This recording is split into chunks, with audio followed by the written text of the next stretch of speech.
ದಯವಿಟ್ಟು ಅನ್ಯಥಾ ಭಾವಿಸಬೇಡಿ. ಯಾವುದೇ ಸಮುದಾಯವನ್ನು ದ್ವೇಷಿಸುವುದಕ್ಕೋ ಅಥವಾ ಸಂಘರ್ಷಕ್ಕಾಗಿಯೋ ನಾನು ಈ ಮಾತನಾಡುತ್ತಾ ಇಲ್ಲ.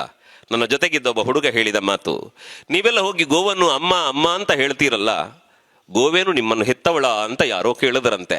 ಅವನು ಕೇಳಿದ ಅರ್ಥ ಬೇರೆ, ವ್ಯತಿರಿಕ್ತವಾದದ್ದು. ಅದಕ್ಕೆ ಹುಡುಗ ತಿರುಗಿ ಹೇಳಿದ, ನಮ್ಗೆ ಗೊತ್ತಿಲ್ಲಪ್ಪ, ನೀವು ಯಾರನ್ನೋ ಫಾದರ್ ಫಾದರ್ ಅಂತ ಕರೀತಾರಲ್ಲ, ಅವ್ರು ನಿಮ್ಗೆ ಜನ್ಮಕ್ಕೆ ಕಾರಣರೋ ಅಂತ ತಿರುಗಿ ಕೇಳದ್ನಂತೆ. ಯಾಕೆ ಈ ಮಾತು ಅಂತಂದ್ರೆ, ಗೋವನ್ನು ತಾಯಿ ಅಂತ ಕರೀತೀರಲ್ಲ, ಅವಳು ನಿಮ್ಮನ್ನು ಹೆತ್ತವಳ ಅಂತ ಪ್ರಶ್ನೆ ಮಾಡಿದಾಗ ಒಬ್ಬನಿಗೆ ಎಷ್ಟು ನೋವಾಗಬಹುದೋ ಅಷ್ಟೇ ನೋವು ಮತ್ತೊಂದು ಪ್ರಶ್ನೆಯಿಂದ ಇನ್ನೊಬ್ಬನಿಗೂ ಆಗುತ್ತದಲ್ಲ. ಆದ್ದರಿಂದ ನಾನು ಹೇಳ್ತಾ ಇರುವುದು, ಅವರವರ ಧರ್ಮ, ಅವರವರ ಪರಂಪರೆ, ಅವರವರ ಶ್ರದ್ಧೆ, ಅವರವರ ಕರ್ತವ್ಯ ಅವರಿಗೆ ಶ್ರೇಷ್ಠವಾದ್ದರಿಂದ ಇನ್ನೊಂದು ಮತ, ಧರ್ಮ, ಸಂಪ್ರದಾಯ, ಆಚಾರಗಳ ಬಗ್ಗೆ ನಮಗೆ ಕುಹಕದ ಮಾತುಗಳು ಯಾವ ಕಾಲಕ್ಕೂ ಬರಕೂಡದು. ಯಾಕೆ ಅಂತ ಕೇಳಿದರೆ, ಅವರವರ ನಂಬಿಕೆ ಅವರಿಗೆ ಫಲ ಕೊಡುತ್ತದೆ.